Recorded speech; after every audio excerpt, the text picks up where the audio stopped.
Well, right now, Republican presidential candidate Nikki Haley is making a campaign stop in Colorado at the Wings Over the Rockies Air and Space Museum in Centennial. With only a week until the state primary, candidates are fighting for every single vote. Let's listen in. They were winning races up and down the ticket. They had passed a right to work law. Everybody was looking at Michigan. And when I was there this week, they've lost the governor's mansion, they've lost the state house, they've lost the state senate since Donald Trump was president. Then we went to Minnesota. Same thing. They lost the governor's mansion, they don't have the state house, they don't have the state senate, and they're feeling everything go the other way. Now I'm in Colorado, and I'm looking at the fact that no Republican has gotten over 45% statewide since Donald Trump was president. I want you to keep that in mind as we talk about things. I want to talk about policy first and how it's going to affect you every day, and then we're going to get into the politics. Because you're feeling this like no one else, Colorado especially. We are $34 trillion in debt. We're having to borrow money just to make our interest payments. China owns some of that debt. For the first time, we're spending more money in interest payments than we are in our defense budget. Do you know who loves that? Russia, China, and Iran. I would love to tell you that Joe Biden did that to us, but I've always spoken in hard truths, and I'm going to do that with you today. Donald Trump and our Republicans did that to us too. You go back and you look at that $2.2 trillion COVID stimulus bill that they passed with no accountability. It expanded welfare that's now left us with 80 million Americans on Medicaid, 42 million Americans on food stamps. That's a third of our country. Donald Trump put us $8 trillion in debt in just 4 years, more than any other president. And did Republicans try and make it right? No, they opened up pet projects and earmarks for the first time in 10 years, pushing through 7,000 of them last year. In the 2024 appropriations budget, Republicans put in $7.4 billion worth of pet projects and earmarks. Democrats put in $2.8 billion. Now you tell me who the big spenders are. All while 1 in 6 American families can't afford their utility bill. 60% of Americans are living paycheck to paycheck. 50% of American families can't afford diapers. Don't you think it's finally time we had an accountant in the White House?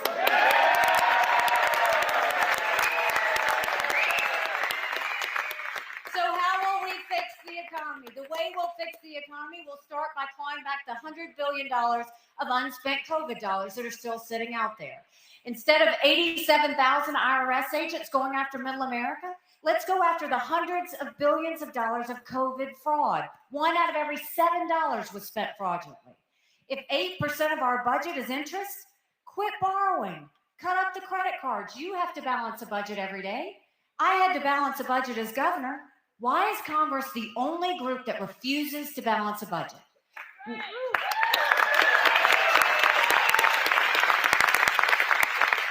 We'll stop the spending, we'll stop the borrowing, we'll eliminate their pet projects, and I will veto any spending bill that doesn't take us back to pre-COVID levels. That will save us trillions. And then we're going to take as many federal programs as we can and send them down to the state level. That will reduce the size of the federal government, but it will empower people on the ground. Think education, think healthcare, think welfare, think mental health. If we cut the strings and sent the resources down, it's better if you're making the decision than some bureaucrats in Washington, D.C.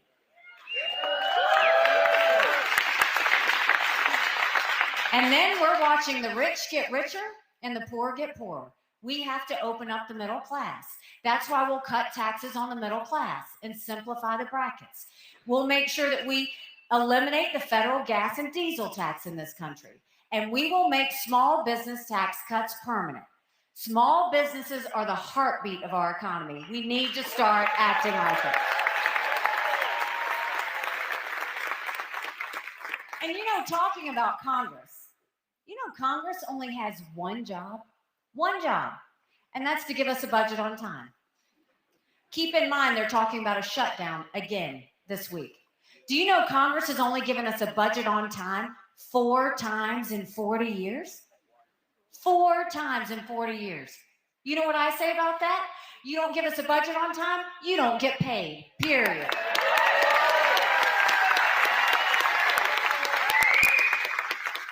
Don't you think it's finally time we had term limits in Washington, D.C.? Don't you think we need to have mental competency tests for anyone over the age of 75? Now, I want to say this. I'm not being disrespectful when I say that. We all know people over 75 that can run circles around us. And then we know Joe Biden. Congress has become the most privileged nursing home in the country.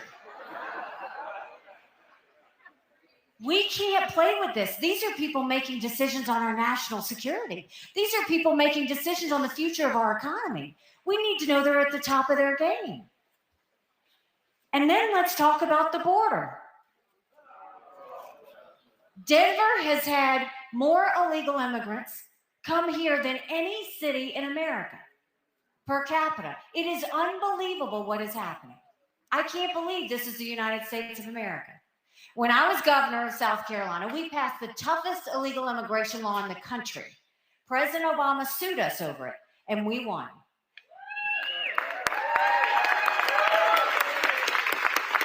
But it can never be acceptable that we've had 9 million illegal immigrants come across that border.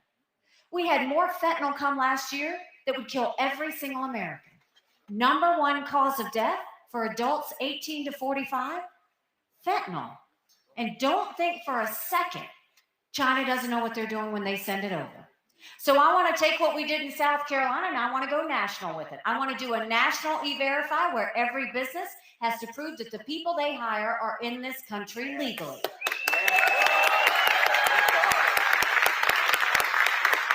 Let's defund sanctuary cities once and for all. No more safe havens in America. We're going to put 25,000 Border Patrol and ICE agents on the ground and let them do their job. We're going to go back to the Remain in Mexico policy so that no one even steps foot on U.S. soil. And instead of catch and release, we're going to go to catch and deport. That is how we will stop what's happening on the border. But look at what happened last week. Congress had a border bill. Now that border bill had a good part about it. It strengthened asylum laws. We need to strengthen asylum laws. 3 million illegal immigrants came in under Trump's watch because the asylum laws weren't strong enough. But where it was weak, it didn't have the Remain in Mexico policy. We need that. And it had a 5,000 person threshold. We can't even have a 1 person threshold. We can't have anybody coming across the border illegally. But what went wrong is Congress should have gotten in a room, strengthened the bill, and not left until they got it done. But what happened? Donald Trump comes in, says don't pass anything until after the general election, and Congress went home on vacation for 2 weeks. We can't wait. We can't wait 1 more day to pass a strong immigration bill. We've got to get it done. Congress needs to do their job, and Trump needs to stay out of it, period.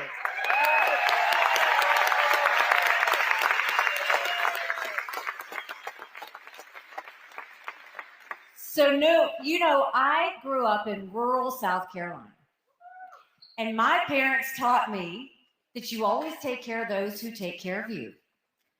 I'm going to ask you if we're taking care of those who take care of us. Right now in America, over 35,000 of our veterans are homeless. 1 in 3 suffers from PTSD or thoughts of suicide. We lose 22 heroes a day to suicide. If a veteran needs a doctor's appointment at the VA, on average, takes 29 days. Why 29 days? because on the 30th day, they can go to the doctor or hospital of their choice. So midway through the 29 days, they get a call to reschedule, and the clock starts all over again. It's shameful how we treat our veterans. Now, I'm the proud wife of a combat veteran who served in Afghanistan.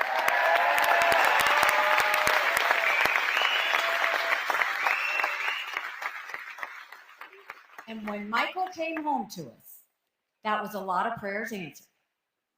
But that was the easy part. When we got home, life got hard. Michael couldn't hear loud noises. He couldn't be in crowds. Life had passed him by for the year that he was gone, and the transition was tough.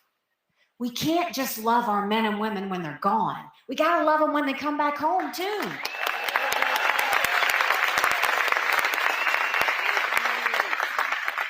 Let's do better than just a 2-week transition. Let's take care of them for the long haul. And that means telehealth, so we can get them the mental health care they need right when they need it. Let's let them go to the doctor or hospital of their choice. They've earned that right.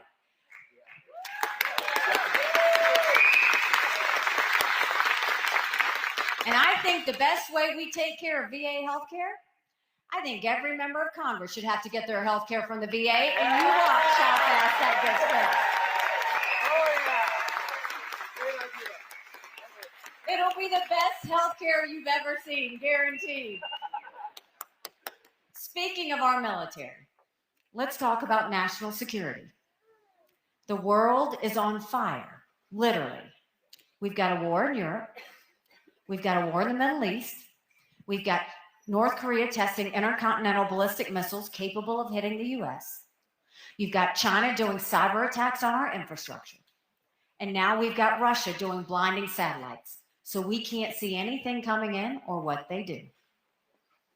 But make no mistake, none of this would have happened had we not had that debacle in Afghanistan. The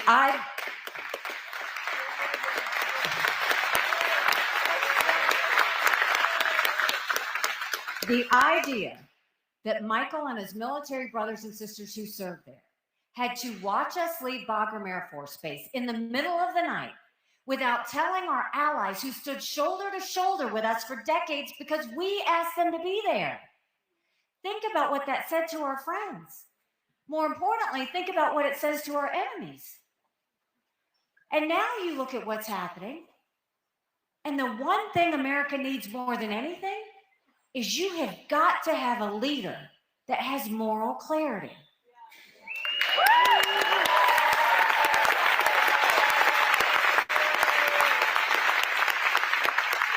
You've got to have a leader that knows the difference between right and wrong and the difference between good and bad. In South Carolina last week, Donald Trump got on stage, went off his teleprompter, and said that he would actually encourage Putin to invade our allies. Now think about what that means. That means Donald Trump's going to side with a tyrant who kills his political opponents. That means Donald Trump is going to side with a thug where 500,000 people have died or been wounded because of Russia invading Ukraine. That means Donald Trump is going to side with a madman who arrests American journalists and holds them hostage. Putin's made no bones about the fact that he wants to destroy America. And Donald Trump's going to choose him over our allies who stood with us after 9/11? In that one moment, he made all of our allies vulnerable, he emboldened Putin, and he put every one of our men and women in the military serving there in danger. And what's happened now? Now Putin's got soldiers he's putting around the Baltics. Words matter. Moral clarity matters. We need a president who understands the number one job is to prevent war, period.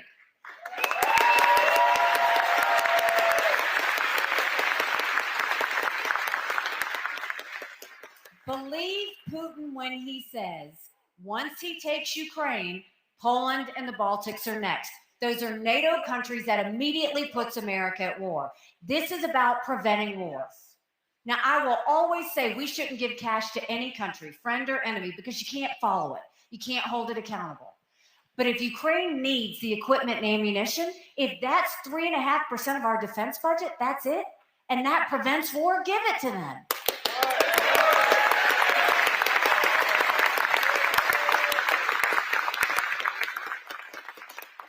America needs to go back to understanding what it means to have peace through strength. We should never be so arrogant to think America doesn't need friends. After 9/11, America needed a lot of friends. So we know what we need to do with national security. We know what we need to do with domestic policy. Now let's talk about what needs to happen on Election Day. Because there's a decision to make. We can either go with more of the same, or we can go with something new.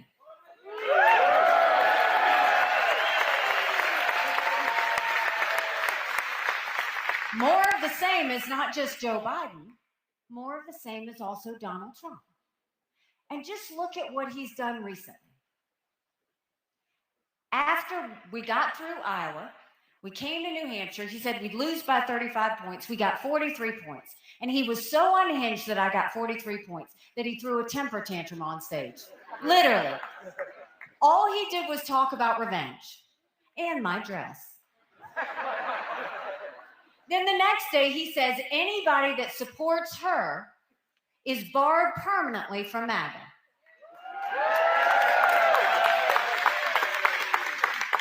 We had a little fun with that. We sold t-shirts that said barred permanently. We sold 25,000 t-shirts when he said that.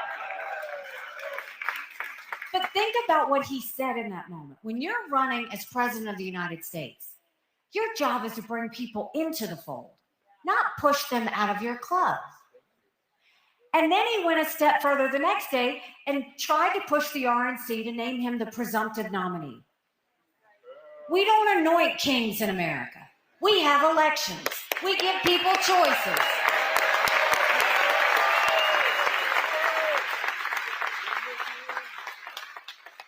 And then he lost a couple of court cases and had some judgments against him. And then he went on a rant about being a victim. Now, what you need to know is this is not personal for me with Donald Trump. I voted for Donald Trump twice. I was proud to serve America in his administration. But the truth of the matter is chaos follows him.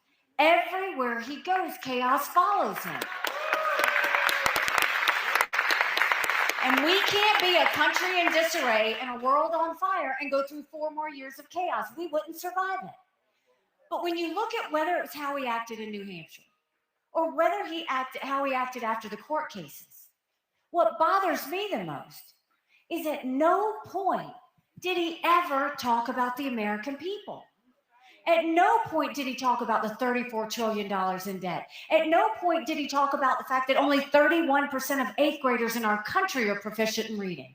At no point did he talk about the lawlessness on the border and how he tried to stop Congress from doing that. At no point did he talk about the lawlessness in our cities. And at no point did he talk about the wars around the world. All he did was talk about himself. And that's the problem. This isn't about him. It's about the American people.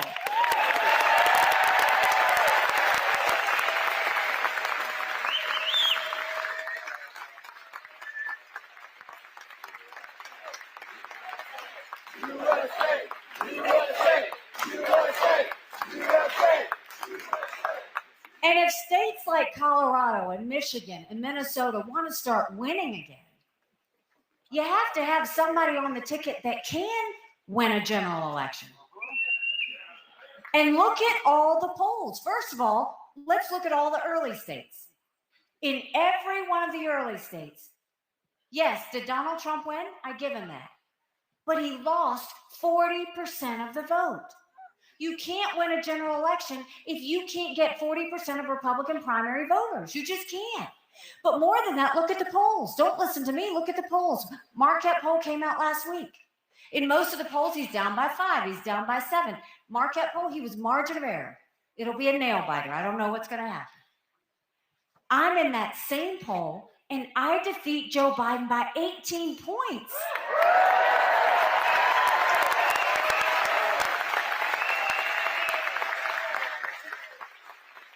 know what that means? That's bigger than the presidency. That's House, that's Senate, that's governorships, that's school boards. That's a complete change for our country. But more than that, you win by double digits, then that's going into DC with a mandate to stop the wasteful spending and get our economy back on track. A mandate to get our kids reading again and go back to the basics in education. A mandate to secure our borders with no more excuses. A mandate to bring law and order back to our cities, and a mandate for a strong America that prevents wars that we can all be proud of. Don't you want that?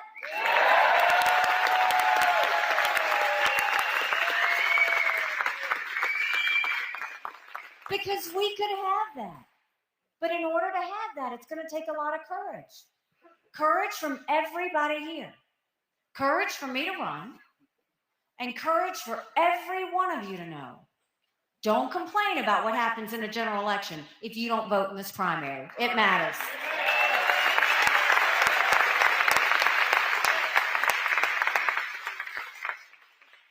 You know, about 8 months ago, I dropped my husband Michael off at 4 a.m. for another year-long deployment. And I watched him and 230 soldiers pick up their 2 duffel bags of belongings to go to a country they've never been, all in the name of protecting America. They're willing to sacrifice their lives and their families because they still believe in this amazing experiment that is America. So if they're willing to sacrifice for us there, shouldn't we be willing to fight for America here? Damn right.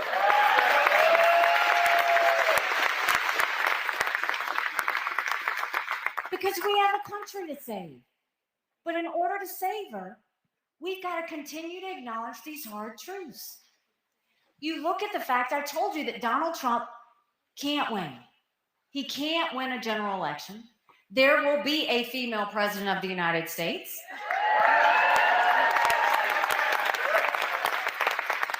The hard truth is it's either going to be me or Kamala Harris.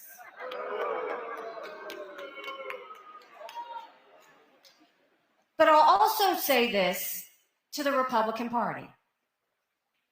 Not only have we lost in 2018, in 2020, in 2022, ever since Donald Trump came on the scene. But more than that, look what's happening to the Republican Party. It doesn't believe in the same things that we as Republicans know. No one's talking about fiscal responsibility. No one's talking about the debt that's going to be on our kids' shoulders. Donald Trump's not saying anything about how he grew government. He's not talking about how he would shrink it, how he would cut, how he would do anything. You don't even hear the Republicans talking about stopping the earmarks. They started them. Then Donald Trump changed this whole idea of peace through strength.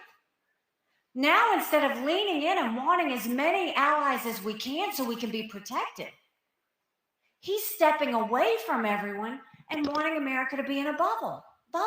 That really puts us further into war, not out of war. And then we're seeing him take over the Republican National Committee. You look at the fact, this has never happened before. He's going to put his daughter-in-law as chair, his campaign manager to run it before the primary's even over. But more than that, the RNC was always about winning races up and down the ticket. They've made it very clear that now the RNC is only about Donald Trump.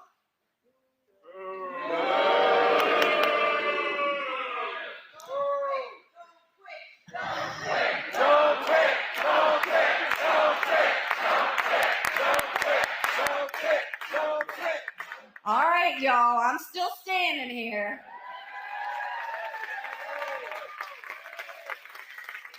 But then they put a resolution down that says we want to make sure the RNC doesn't use any of its funds to pay for Donald Trump's personal legal bills. And Donald Trump threw a temper tantrum because he has spent $60 million in campaign contributions on his own legal fees. personal court cases. Now, I will say this to you. I am saying this to the press back in the back. If there is a resolution on whether the RNC funds are going to pay for legal fees, we deserve to see how every national committeeman votes on that resolution.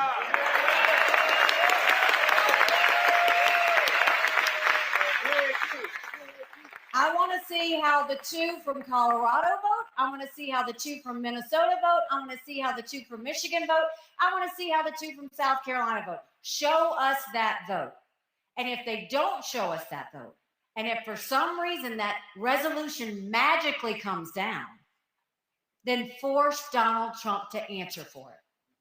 Because everybody within the Republican Party needs to take notice again that it's further control and further moves to get the party to go in a direction that's not us. Look, I'm not doing this for any reason. The press is falling all over themselves trying to figure out why I keep fighting. And the reason I keep fighting, at first they were like, oh, she wants vice president. I think I've pretty much proven that that's not the case. And then they said, oh, but it's about her political future. If it was about my political future, I would have been out a long time ago like the rest of the fellas. The reason I'm doing this is I don't want my kids to live like this. I don't want your kids or your grandkids to live like this.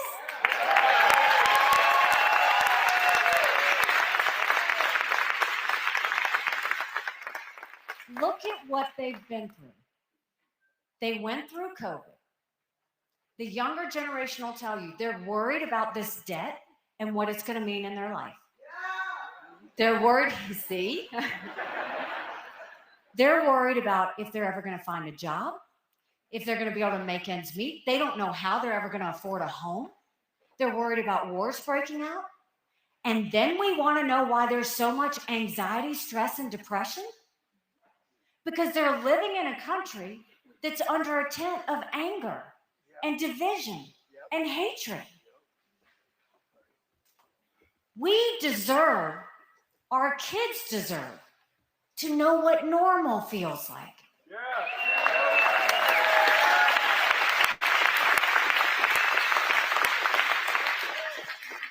Imagine a country where you can sit at the dinner table with your family and not have a political fight. Imagine a country where you can go to work and say what you need to without worrying about being demoted. Imagine a country where we can strongly disagree, but we don't have to hate each other.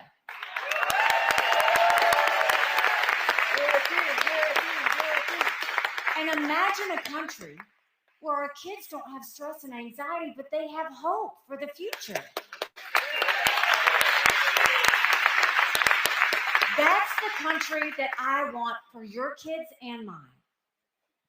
When I first announced, they asked me why I was doing this. And I said, do you know my parents came here 50 years ago to an America that was strong and proud and full of opportunities. I want them to know that country again.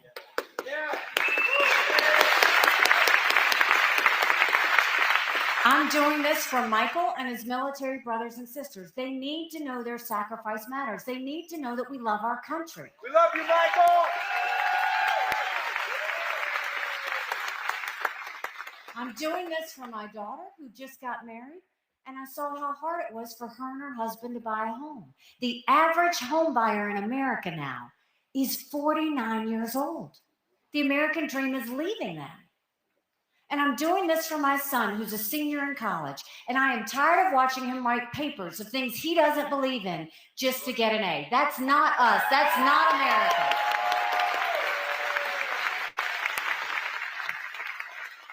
And for the first time, 81% of Americans don't think their kids are going to have as good of a life as we did. We can't be okay with that. I'm not okay with that. We have a country to save.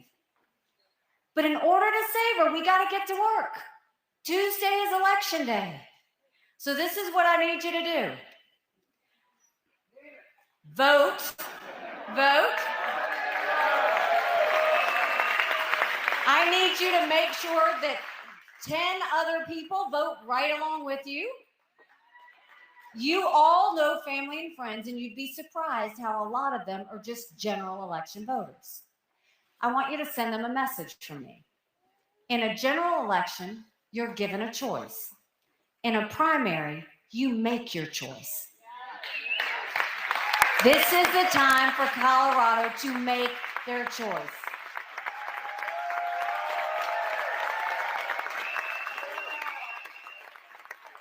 So let's get to work.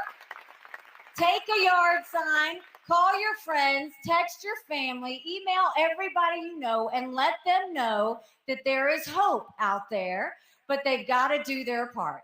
And I will promise you this. I will take the cuts.